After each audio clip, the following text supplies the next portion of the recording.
Имя Агриппины Яковлевны Вагановой знакомо всем любителям балета. В ее честь названа одна из лучших мировых школ и одна из самых популярных методик преподавания классического танца.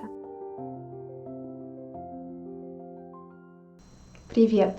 Видя ваш интерес к последним видео, я все-таки решила чуть отложить свои каникулы и рассказать вам об Агриппине Яковлевне Вагановой, как человеке, как танцовщице и педагоге. Сегодня обсудим с вами, почему Ваганова считалась нестандартной балериной, почему она пробыла в статусе примы только 1 месяц. Правда ли, что она заново изобрела балет? И в чем заключаются особенности ее авторской методики? Агриппина Яковлевна Ваганова родилась в 1879 году в семье отставного офицера, ставшего капельдинером Мариинского театра. Именно благодаря должности отца девочку удалось пристроить в Петербургское театральное училище. Строго говоря, Агриппина, или Грушенька, как ее называли в семье, не соответствовала балетным стандартам своего времени. Она была невысокой, но при этом не хрупкой, а, как говорится, крепко сшитой. Голова казалась крупной по отношению к телу. Ноги ее были чрезмерно мускулистыми, а руки – жестковатыми. Из-за крупных черт лица назвать ее миловидной тоже было сложно. Тем не менее, ее приняли на обучение. И за годы в училище Ваганова прошла через прекрасных педагогов: Льва Ивановича Иванова, Екатерину Оттовну Вазем, Христиана Петровича Агансона, Павла Андреевича Гертта. В 1897 году балерина была принята в труппу Мариинского театра. С самого начала ей было ясно, что за успех придется бороться, ведь никаких покровителей у нее не было, она сама должна была проложить себе профессиональный путь. Несмотря на трудности, Ваганова смогла добиться известных высот, только благодаря своему сильному характеру и упорству. Выпустившись из училища, Ваганова начала танцевать в кардебалете и долго не могла оттуда выбраться. Через 4 года ей удалось выбиться в корифейки, то есть начать танцевать в небольших группах, а не быть одной из 46 танцовщиц на сцене. Ваганова стала выходить в шестерках, тройках, но при этом продолжала танцевать и кардебалетные партии. Также у нее стали появляться сольные партии, например, Геба в балете «Пробуждение Флоры». Хотя Флорой была воздушная красавица Анна Павлова, зрители и критики Ваганову заметили и похвалили.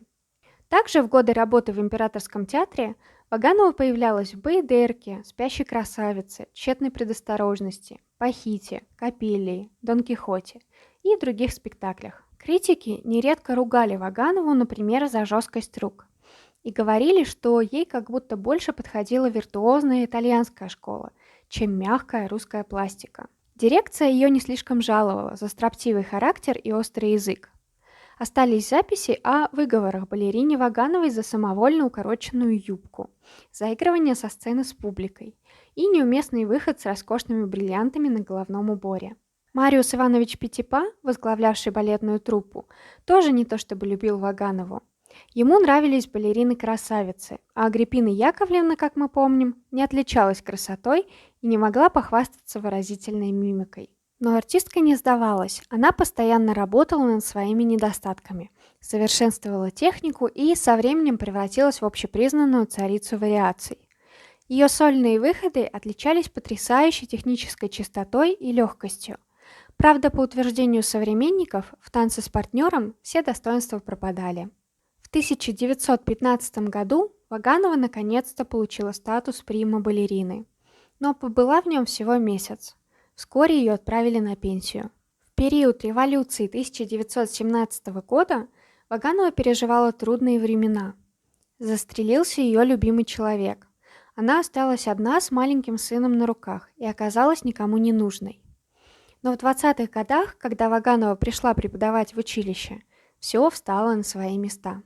Вопреки расхожему мнению, Агриппина Ваганова не создала новые движения, не придумала новую технику. Она обобщила и систематизировала, довела до ума то, что уже существовало. Хороших педагогов и раньше было немало, но они учили интуитивно, не осознавая движений и комбинаций как часть общей системы. Взяв все лучшее от них, а также из французской и итальянской школ, Ваганова создала методику, которая стала носить ее имя. От своих учениц, в числе которых были великие Ольга Списивцева, Марина Семенова, Галина Уланова, Наталья Дудинская, Татьяна Вячеслава, Ирина Колпакова, Агриппина Яковлевна требовала осознанности при выполнении каждого движения. Ей были чужды приемы украшательства. Техника воспринималась как строгая и жесткая конструкция, без бессмысленных декоративных узоров. Показные красивые позы, в которых на время задерживались балерины, демонстрируя свои достоинства, должны были исчезнуть. Каждое движение, даже проходное, переставало быть случайным, выполнялось чисто и сознательно. Корпус держался на твердой оси. Его выверенное прямое положение даже в самых сложных комбинациях позволяло балеринам намного реже сталкиваться с травмами спины, чем тем же гимнасткам, корпус которых в упражнении подвижен. При этом в корпусе воспитывались ловкость, сила, раскрепощенность, делавшие движения выразительными. Как вы помните, Вагановой в балеринскую пору пришлось много работать над руками. Своим ученицам она ставила руки так, что те были одновременно духотворенными, играющими на образ, и сильными, умеющими брать форс для прыжков и вращений. Ваганова четко разграничила большие и малые позы, а также ввела обратные комбинации, когда движения делаются не только крестом спереди назад, но и в обратном направлении. Все это, безусловно, усложнило экзерсис, и от артистов теперь требовалась большая осознанность в исполнении, а также постоянное стремление к совершенствованию, не в смысле погони за виртуозностью, а в смысле создания чистого, незамутненного танца. То, что с 1931 по 1937 год Ваганова значилась художественным руководителем Кировского, то есть Мариинского театра, что она много лет вела в театре, пользовавшийся популярностью класс усовершенствования, так называемый балеринский класс, куда приходили только солистки, доказывает, ее работа нашла отклик у артистов и педагогов. Сложный класс, где не было ничего неважного, давал потрясающие результаты в репетиционных залах и на сцене. Исполнительское мастерство вышло на новый уровень и навсегда изменило русский балетный театр. Вот вкратце история Агриппины Яковлевны Вагановой. Если вам интересно узнать о ней больше, зайдите на сайт Академии русского балета, почитайте книги Веры Красовской или какие-то другие исследования, посвященные Вагановой как танцовщице и как педагогу. Я же надеюсь, что вам интересно было посмотреть сегодняшнее видео. Если так, пожалуйста, поставьте ему лайк и поделитесь со своими балетными друзьями, чтобы они тоже могли найти мой канал. Я желаю вам отличного лета и до встречи в сентябре.